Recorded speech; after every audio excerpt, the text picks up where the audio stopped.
We're bringing down drug prices like at a level that has never even been thought of, by thousands.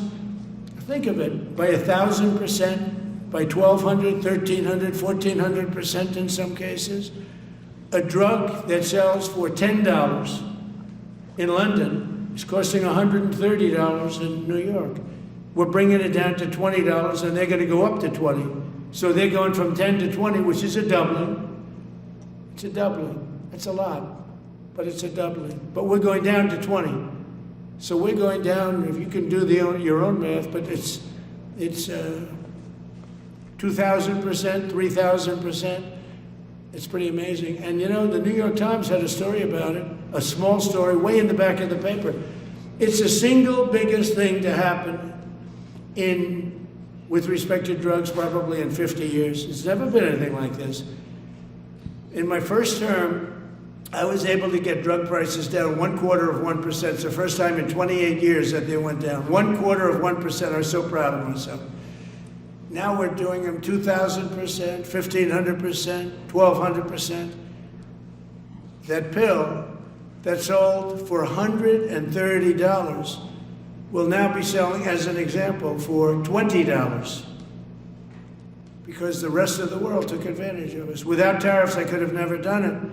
I called up the heads of the countries.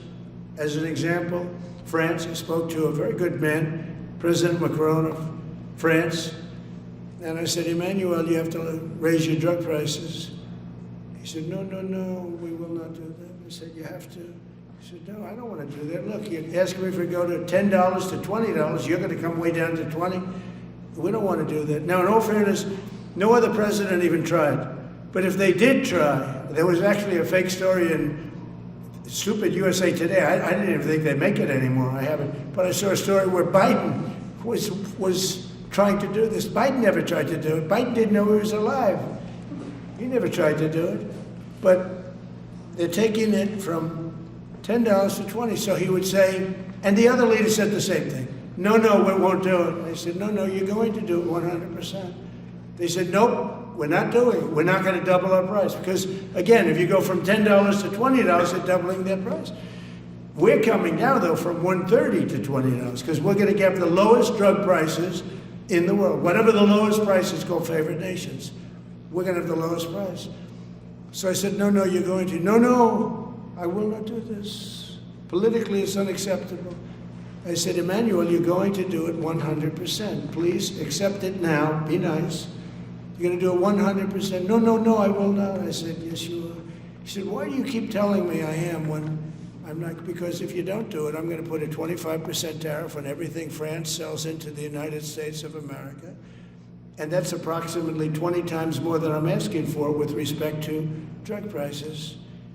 He said, I see. I agreed to do it. Every other country said the exact same thing. They all said, no, I will not do it. I said, all right, on Monday morning, you'll have the 25% tariff, everything you sell. In the case of France, it was wine, champagne, cars, everything they sell. It's 25 to 30 times the price of what we're talking about, at 25%. Every single country agreed. And that was a big problem. The drug companies were difficult, but fine, because we have a certain control over the drug companies. We had no control over these foreign nations. So every single country has agreed to do this. So we will take that pill price down, as an example, talking about not just pills, we're talking about everything. We'll take it down from $130 a pill down to $20 a pill. And the rest of the world will take it from $10 a pill up to $20. It's the biggest thing ever to happen, and it's barely covered in the New York Times, because it's a fake newspaper. Yeah. Mr. President, on shipbuilding, how is the administration plan to ensure that there's sufficient workforce availability as you're producing these ships? Could you speak up? How does the administration plan to ensure there is sufficient workforce availability as you're producing these ships? We're going to have it. We're going to have tremendous workforce availability. We're also going to have robots helping us. We're going to have a lot of robots helping us because we need it. And because we're going to town, we're building a lot between the AI and the auto plants. So we're going to need robots. We're going to have robots, but that's going to help us. We're going to have a tremendous workforce. And in order to operate you're always going to need people. You know, you can have robots, but you're going to have to get somebody to start those robots, and you're going to have to improve the robots. But we're going to have robotic factories plus manpower. So we're going to have enough. We're going to need the help of robots and other forms of, I guess you could say, employment. We're going to be employing a lot of artificial things, but the beauty is we're going to have more jobs than we've ever had. Just so you know, a number came out the other day. We have more jobs right now in the United States. More people are working right now in the United States than at any time in the history of our country. Think of that. Pretty amazing. So we'll have the help of, you know, mechanical help, if you want to call it that, but we'll have tremendous employment. They'll be paid a lot of money.